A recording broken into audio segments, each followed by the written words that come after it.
as is the bluest, as is the shallowest, as is the least blue. So we did not need to watch any of the sequels to determine any of these factors, but we had to check, I suppose. So, again, listeners, all of this is estimated based on some things that are said in the film about depths, times it takes to go down elevators. I've put a ruler up to my screen on a couple of instances to just kind of gauge an estimate, how deep humans can swim, that kind of thing. This isn't an exact science. If you're out there with your own theories, I'm happy for you. I'd love to hear them, but these are mine. That's all.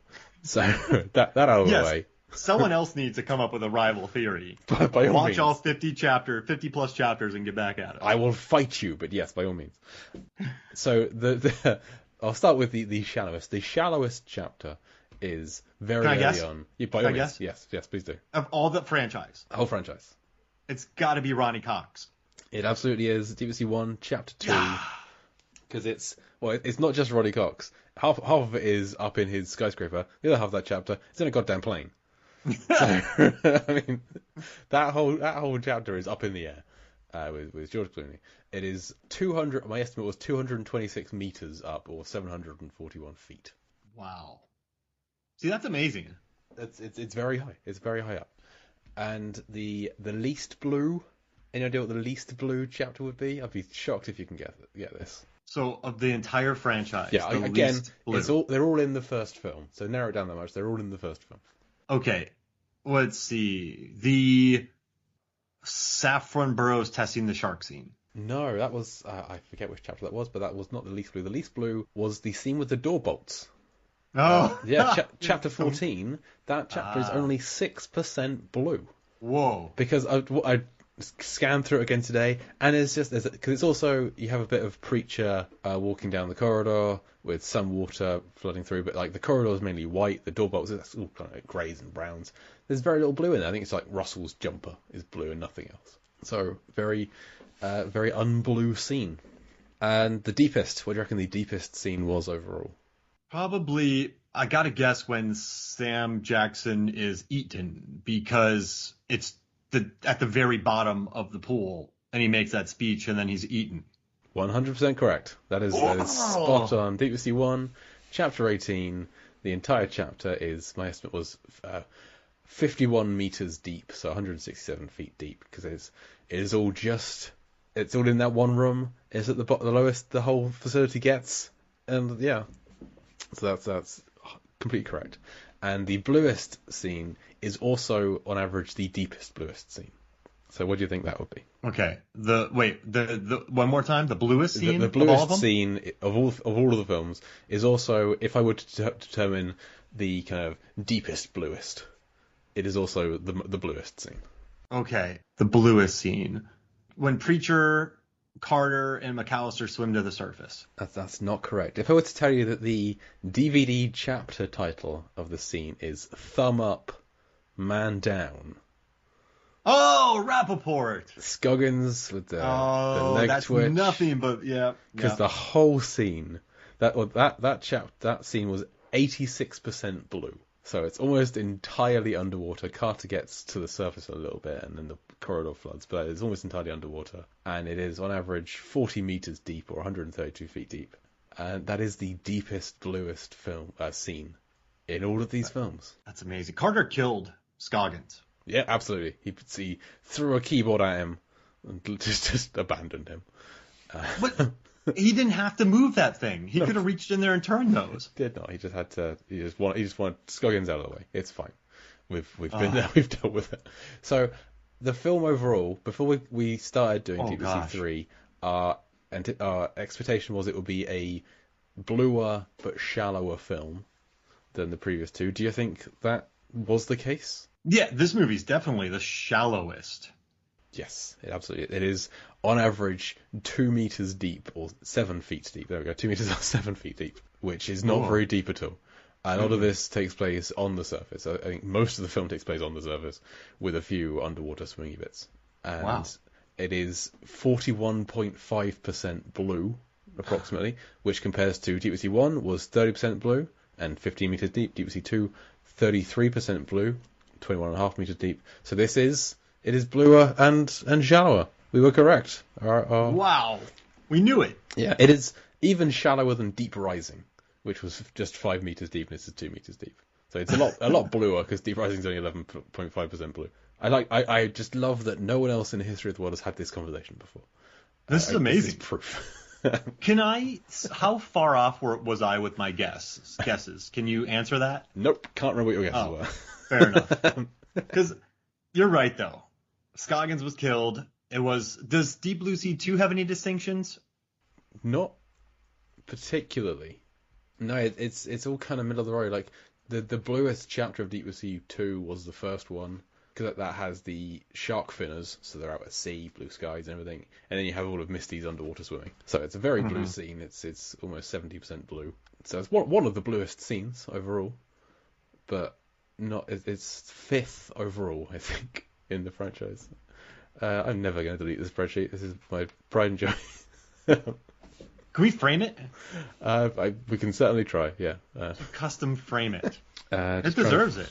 Trying to find my notes on Deep Blue Sea 1, Deep Blue Sea 3 Chapter 1, and I've got them, but I didn't write down. This is the point. I didn't write down what you and Nick predicted. That is a shame. Stupid question. I don't know if you can tell this, but for our upcoming show, can you do the most, which is like the most prisoner and the highest scenes? I was debating, listeners, if you're wondering, we have a future project. We're not starting it immediately, but we would be giving the same treatment to Con Air. It is coming up probably in 2022 is our aim. We have some things to get out of the way first. But yeah, I was debating what I could do for Con Air, and I was thinking like, it could be the most prisoners and the most height kind of thing. But I don't know how variable that's going to be, because like the number of prisoners is pretty constant for a lot of it. Mm-hmm. I don't know. Well, this kind of came through organically, so maybe something will come up organically as we go through Con Air. Who knows? I didn't when we did Deep Blue Sea 1, I didn't go chapter by chapter saying, okay, this chapter is such and such blue, such and such deep. I intended to, but I was lazy. It wasn't until I got to the end of the film I just took a day off work and went back through every chapter and did that for a day. So whoa, that was a silly day. But also something we've been doing as we've been going through Deep Blue Sea 3 is predicting Deep Blue Sea 4, which John Polk has told us is in the works, and I was scouring the internet and there's been no more word on it as of today, but we still have our fingers crossed, and our podcast is raring to go when that happens. But what do we actually think is going to happen in Deep? What would the plot be? What do you want it to be, Mark? Okay, what do I want, or what might actually happen? What do you want? Let's go with that first. Oh, I want this crew, right? They're out there to team up with the group from Deep Blue Sea 2, Dr. Misty Calhoun, Trent Slater, and Aaron Shue. I don't know. Aaron doesn't have a last name, so I just call him Shue. Aaron Elroy. Aaron Elroy. Yeah. So you have them. LL's not popping up. TJ's been actually crushing it lately, so he's not coming back. But I would like to see them come back. And Dr. Emma Collins learns that there is another laboratory out there. And they're like, oh man, like we gotta get there. This is not good. We know what they're doing. This could be Steamageddon. So then they go and they try to stop it. But when they get there, it's already been taken over by the sharks. The sharks are wearing coats and glasses. Yeah, exactly. Hello, Dr. Shark. Hey, Dr. Emma Collins, we need some help. But yeah, the sharks have overrun it. They've killed everybody. Then they're stuck, and then they have to, the 6 of them, in a half upstate, like above water, half down water, like down water. Oh my gosh, underwater. I watched Underwater the other day. Down water, up sky.